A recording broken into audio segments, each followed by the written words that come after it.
Have you ever wondered why it's becoming increasingly difficult to make ends meet in Canada? Well, one of the key reasons is what we call the cost of living crisis. This term refers to the situation where the cost of essential goods and services, think things like groceries, utilities, rent, or mortgage, is rising at a faster pace than wages and salaries. There are several factors contributing to this crisis. Let's start with inflation. It's essentially the rate at which the general level of prices for goods and services is rising. When inflation is high, each dollar you earn buys a smaller percentage of a good or service. Then we have stagnant wages. Even as the economy grows and profits rise, many workers are not seeing their paychecks grow at the same rate. This means that while costs are increasing, their buying power is not. Finally, the prices of essential goods and services are on the rise. From food to fuel, healthcare to housing, Canadians are seeing their bills go up. So, while the cost of living continues to rise, wages and income often struggle to keep pace.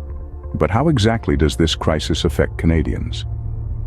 To fully grasp the depth of this crisis, we need to delve into some figures. Let's start by looking at the inflation rate. As of 2023, Canada's inflation rate sits at a staggering 4.1%. This is a significant increase from the 2% rate we saw just 5 years ago.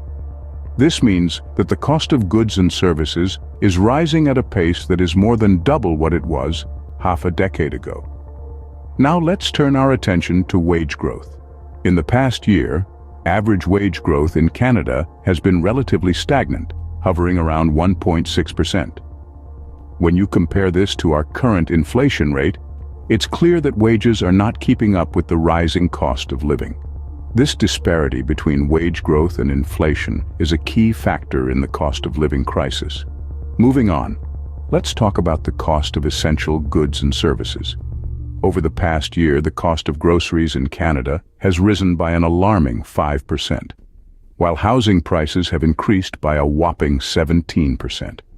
The cost of transportation, which includes everything from public transit fares to gasoline prices, has also seen a steep hike of about 10%.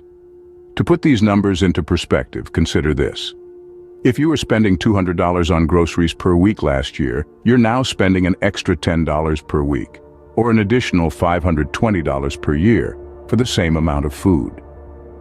And if you're in the market for a new home, that 17% increase in housing prices equates to an extra $34,000 on a $200,000 home. These numbers paint a stark picture of the reality Canadians are facing, but what does this mean for the average person? The numbers can be overwhelming, but what does this mean for Canadians in their day-to-day lives? Let's break it down. Imagine this. You're at the grocery store. Your cart isn't as full as it used to be, but when you reach the checkout, the total is higher than before. That's reduced purchasing power. Next, picture this scenario. You're sitting at your kitchen table, a pile of bills in front of you, and you're trying to figure out how to make your paycheck stretch. That's the increased financial stress Canadians are facing. Now consider a single mother, working 2 jobs just to provide the basics for her children.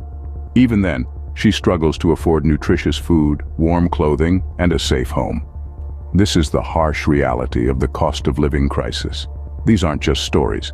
They're the experiences of everyday Canadians trying to navigate their lives amidst rising costs. The cost of living crisis is more than just numbers.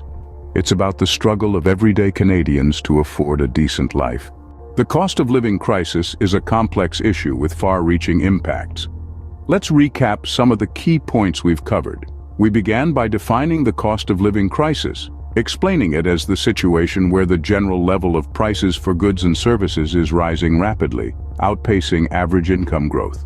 That means, essentially, everything is becoming more expensive, but wages aren't keeping up.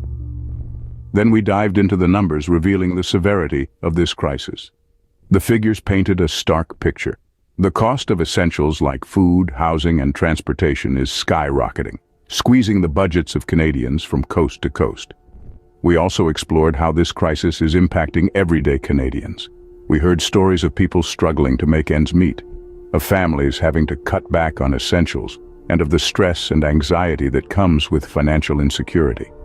As Canadians, it's crucial to understand the cost of living crisis and its implications. Only then can we start working towards solutions.